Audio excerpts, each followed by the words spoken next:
Calgary Flames fans are ecstatic as the future hasn't looked this bright in what seems like forever. After a fun weekend that had the next-gen showcase between the Flames and Edmonton Oilers, fans have plenty to talk about and be excited about as our top prospects majorly impressed. We're going to get into all that more in this video, but first I want to welcome you to Flames Digest. I'm Mark Griffith. If you're new around here and you love the Flames, make sure you subscribe so you can stay up to date on all the latest news, updates, reports, and rumors revolving around your Calgary Flames. We would love to welcome you to the Flames Digest family. Let's talk about how the kids are all right. Hockey is finally back in, I guess more way than one, but this weekend finally had some Flames hockey to watch with the Next Gen Showcase. In the last video on the channel, kind of went over the first game in Edmonton, which was obviously a big win. Score got inflated at the end for the Oilers a little bit, but the Flames prospects obviously dominated. And then yesterday we had game 2 in Calgary, and it went phenomenally again. So the Flames won this one 5-4. So another high-scoring game, which is honestly a great sign. What's the thing that the Flames need the most? They need to generate some offense, get some goals on the board, and if the young guys have anything to say about it, they're ready to do just that. Pretty much getting, 11 goals over 2 games. Phenomenal. Remember how many games in a row the Flames went without scoring more than 3 last year? Absolutely bonkers, but great to see that the young kids are able to put up some goals. And if we actually get into who scored the 5 goals for the Flames at the Saddle Dome, we had Levine get one, Brisson get one, who kind of came out of nowhere. Obviously got that little tryout, I suppose, and looked fantastic. A lot of people are calling for him to hopefully get his his stay with the organization extended. Gridden, the main man himself, he gets yet another goal. The best Flames player over those 2 games by, I wouldn't say by a landslide, but an easy choice for most. Alain got a goal, and Hunter Lang also got a goal, rounding out the 5 there. So goals from all over the place. Phenomenal to see once again. And if we get into kind of how many points were scored for everyone throughout the 2 games. So Logan Gordon came out with the first one. Ryan Pike tried to calculate for the entire 2 games, I guess. So Lang getting 2 goals and an assisted goal in each game. Brisson, 2 goals, 2 assists. Gridden, 2 goals, 2 assists, and it honestly probably could have been a lot more. That's how amazingly he played. Just so phenomenal to watch. Battaglia, who to me was the second best player in this little tournament here. He got 3 assists, but he looked really good.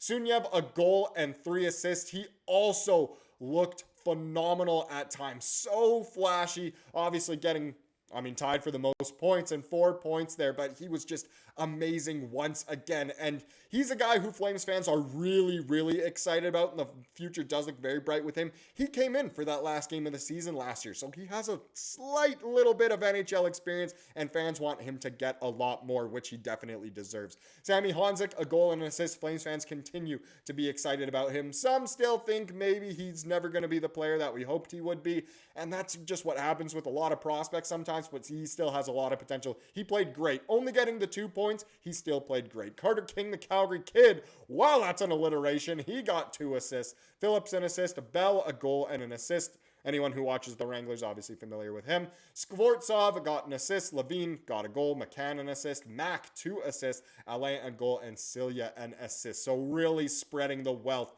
over those 2 games. How many names is that? Well over 10. So phenomenal to see a lot of people get rewarded with some points, and it was super fun to watch again. Now, the best part of it all last night could have been this. So after the Flames' 5th goal, there were audible chants of McDavid's leaving from the Dome crowd. So not only are Flames fans getting excited about our team, but poking some fun at the visitors as well, chanting McDavid's leaving, which is hilarious. Will he stay? Will he go? Only has 1 more year left on his contract. Is he going to sign another one? It's looking less and less likely as life continues, and we wouldn't like it if he departed. Hey, Connor, we've got space down here. We could use a number 1 center. I promise you'll get a good opportunity. But no, either way, that was hilarious to see/hear all of that. Then other people talked about some standouts. So Eric Francis quickly tweeted out this. I'm actually going to get into more from Eric Francis, but he said standouts for tonight's prospects game versus Edmonton included Gridden, of course, Sammy Honzek, Adar Suniev, Carter King, Masio Phillips, and Simon Mack. Flames won 5-4 in front of a good crowd to sweep Oilers in the 2-game next-gen series. So we're going to go over 5 of those 6 guys. Not going to go over Simon Mack, even though he did play great. Just not maybe as well known of a name, obviously. Not as much of an NHL hopeful within this organization. But still, clearly, there were some players who played really well, and hearing Gridin, Honzek, and Sunyev especially is great for Flames fans. Masio Phillips, the only recent draftee from this past draft who played in this tournament, was awesome to have him involved. Yes, there's loads of room for improvement in his game, but he looks like a monster at times, which every team, of course, does need. And Carter King, the Calgary kid, the perfect alliteration. It's always good to have a local boy do well, and he really did impress. Ryan Pike, he said really like Masio Phillips' two-way and physical game against the Oilers on Sunday. Only 18, only 2025 pick in Flames rookie camp. Did not look at all tentative, impressive. And that's great to hear. He got in a fight in the first game. He has a little bit of offensive prowess to his game as well. But the reason why there weren't any other 2025 picks is so a lot of them are already undergoing training camp for their respective teams that they're playing at. Obviously, our 2 first-rounders playing in college in America. That starts up a little bit early in the NCAA. But overall, Masio Phillips, can't say enough good things about the guy. He really did impress for such a youngster too. At just 18 years old, was phenomenal to see him play that well. Now going back to Eric Francis, more of a description of each of those ones he talked about. So starting with Matt Gridin, Francis said the 19-year-old demonstrated why he might be the most exciting offensive prospect in the group, scoring once and demonstrating throughout the evening a quick release that helped the Flames first rounder become the Q's Rookie of the Year last year, of course. Gridin wired home a beauty of a pass from Carter King in the second period and was involved offensively all night, shooting from all sorts of angles. He saw time in the point for the power play, but was a little too casual on a defensive zone pass that was intercepted and almost turned into an Oilers goal. I thought it was awesome, both sides, said Coach Brett Sutter of the game's first star. So again, Gridin, absolutely phenomenal. We went over Gridin in all of last video, so if you want to be more hyped about him, get more excited, want to see how bright the future is with just him, feel free to go watch that one. But super exciting to watch this young guy.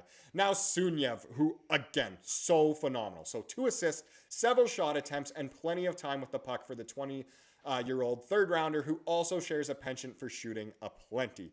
His poise and skill with the puck are noticeable as the 6'2", 200-pound sniper controlled the puck well and out of traffic. Tenacious on the puck, he made a great play to steal the puck in the Oilers zone while the goalie was pulled. Sutter said Sunyev's line with Parker Bell and David Cilia was the team's best all night, creating offense while also going up against Edmonton's top players. And just from my point of view, he's so flashy at times, does so many things that are right and exciting. That's something else to get, obviously, very hyped up about for the future. Now, Sammy Honzek, obviously more of a household name. Much has already been made about the 15 pounds of muscle he added this summer, while insisting he hasn't lost a step. His speed was evident all night. His line with King and Gridin was solid, controlling much of the play. He had a great defensive play at the tail end of a long shift to break up a great Oilers scoring chance with a well-timed dive. So you can tell he's a lot more seasoned, it seems, than his limited time in the NHL last year. I know it wasn't against the best competition in this next-gen showcase, but he looked like a more solid player overall, which is what he needed because he looked, I guess, little and easy to prey on for some of the bigger guys in the NHL last year. So great to see that development. Next, Carter King. So as a Calgary native who grew up idolizing Jerome McGinley and two-way center Damon Lankow, King is living out a dream by opening prospects camp with 2 straight wins over Edmonton. King had an impact in both as the 24-year-old was dangerous all night, setting up Gridin for a breakaway and a goal and being part of several dangerous forays on the power play.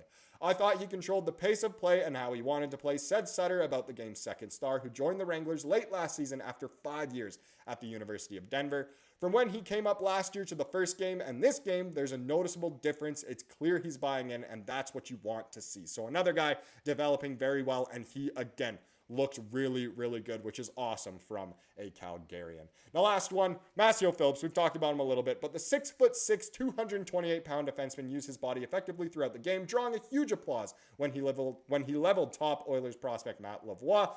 One period later, he sent David Lewandowski hurling into the boards with another well-timed hit. The Flames' third-round pick this summer out of the U.S. National Team Development Program dropped the gloves in Friday's game in Edmonton and was involved in several post-whistle shoving matches Sunday.